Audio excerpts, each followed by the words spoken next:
Meski sudah lama bercerai dari pedangdut Nassar, sosok Musdalifah selalu jadi sorotan netizen. Terlebih setelah menikah lagi dengan Fadel Islami yang 15 tahun lebih muda darinya, hidup Mus nyaris selalu diwarnai drama. Netizen seolah tak bosan mempertanyakan pekerjaan tetap Fadel hingga membuat Mus risih. Bahkan sejumlah netizen menyebut pria berusia 27 tahun itu hanya menumpang hidup pada sang istri yang memang telah dikenal sebagai pengusaha besi sukses. Itu sebabnya Mus meretas usaha baru bersama Fadel. Ibu 5 anak itu membuka restoran dengan konsep semi-outdoor di Bilangan Tangerang, Banten. Jika sudah punya usaha baru, mengapa Mus masih ingin menjual rumah mewah peninggalan suami pertamanya? Seperti inilah bincang-bincang Po Eli Sugigi dengan Pak Sutri yang menikah pada April 2019 ini. Dari siapa sih Mas Fadel kalau buat tahu? Dari Mas Fadel. Ya ide saya sih. Nah, senang aja ya besi tua ya itu kan namanya manusia kan istilahnya bermacam-macam. Kita ya kan sekarang maaf ya. Dulu kan istilahnya saya besi tua. Sekarang kan suami idenya apa yang buka restoran. Itu kan berarti kan suami ada pekerjaan. Jadi kan orang berpikirannya jelek gitu. Pertama buka resto ini karena emang hobi. Jadi hobinya itu kita salurkan ke bisnis. Terus kita buka restoran itu yang murah meriah tapi harganya enak. Karena kan lagi pandemi Covid kan apa-apa juga lagi lusuh. Dan kita jual makanannya yang murah jadi rakyat juga bisa beli dengan harga yang terjangkau gitu. Pokoknya aku nggak mau banyak ngomong ya. Nanti kalau omong begini salah lagi.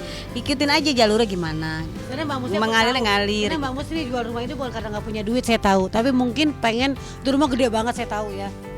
Setuju kalau rumah itu dijual?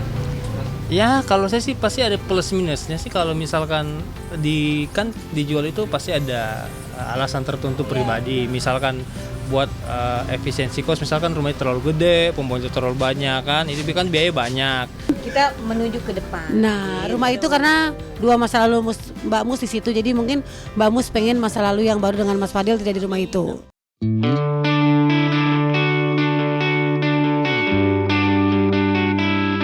Meski sudah lama memasarkan rumahnya, Mus belum menemukan calon pembeli yang cocok. Beberapa waktu lalu, Baim Wong sempat diisukan ingin membeli rumah Mus seharga 50 miliar. Tapi isu itu dituding hanya gimmick untuk kepentingan konten Baim. Andai rumah itu laku, kabarnya Mus akan membangun rumah untuk kelima anaknya. Dan sisanya ia pergunakan untuk modal usaha bersama Fadel. Gue lagi ngomongin harga dulu. Tadi kan Pak El udah bilangnya 50 miliar. Hah? 50 miliar kayak itu rumah harganya gede banget, rumahnya warnanya kayak kuning kayak emas tau gak warnanya. Tapi mungkin pengen itu rumah gede banget, saya tahu ya. Pengen lah punya berapa rumah. Mungkin rumah itu laku. Misalkan 50 miliar bisa dibagikan anak-anaknya satu-satu dibikin. Mungkin ya kalau pikiran saya. Ya. Karena kan anaknya banyak. Rumah itu jadi satu dijual, anaknya 6 dibagi untuk anak-anak dibangun rumah tua-tua. Jadi masa tua udah bahagia, anak-anak udah punya rumah. Senang. Itu bukan nggak punya kan duit. Kita kan meninggal nggak bawa harta. Benar. Bawa kesenangan anak-anak sudah Jadi dapat dipecah untuk anak-anaknya kan. Ya.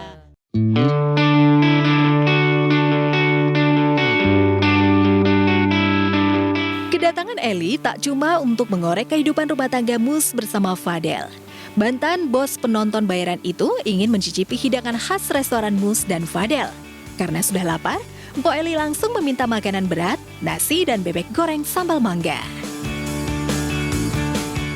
Lemon Musdalifah dia punya. Amin dah tuh. Nah tuh, nih sambelnya. Sambelnya nih. Waduh, makin maju aja. Lihat gimana bisnis. Kenapa nggak di pinggir jalan sih Mbak Mus biar rame? Kenapa nggak pakai nama Mbak Mus saja? Kenapa nggak pakai nama Mbak Mus? Kan pelan-pelan kan. Warung Musdalifah. Mantannya. Jangan, ya kalau aku jangan. Oh iya benar-benar, ini kita bawa nih sambelnya nih. Ternyata Musdalifah walaupun orang kaya dia tidak pernah malu-malu dan tidak pernah takut sama namanya dapur, tidak takut sama terasi. Tuh lihat contoh orang kaya. Bu makan ya Bu? Ya silakan, selamat makan. Syuting masih dong? Masih lah, masih ada nih. Orang banyak saya minta sinetron. Widih. Cuman saya harus buka hijab. Karena kan saya dibully. Oh, iya. Kerjaan saya kan dibully, jadi nggak boleh orang pakai hijab dibully. Kan saya kan dari dulu kan jadi pembantu lucu gitu ya.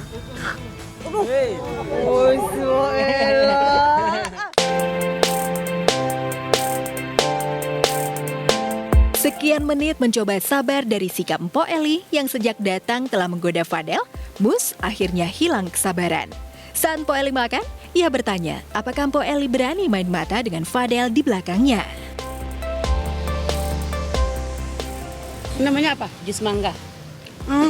Dia jus mangganya ada mangga-mangga perintir-perintirannya gitu tuh.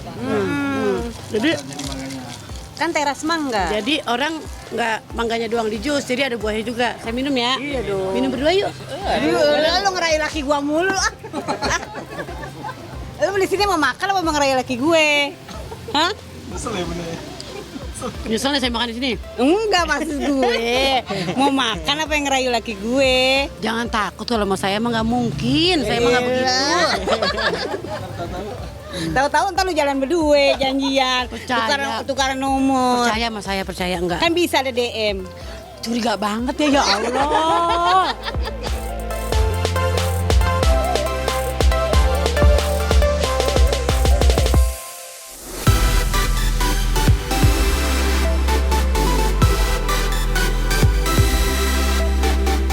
Malam puncak perayaan HUT ke-31 Raja Wali Citra Televisi Indonesia akan digelar 25 Agustus mendatang mulai pukul 20 waktu Indonesia Barat. Dengan tema Anniversary Celebration, Malam Puncak HUT RCTI bertambah istimewa karena menampilkan 3 stage, genre, dan generation. Siaran live dari 3 studio, masing-masing studio RCTI Plus, Studio 10 dan Studio 14 MNC Studios, akan menampilkan penyanyi kenamaan dari 3 generasi.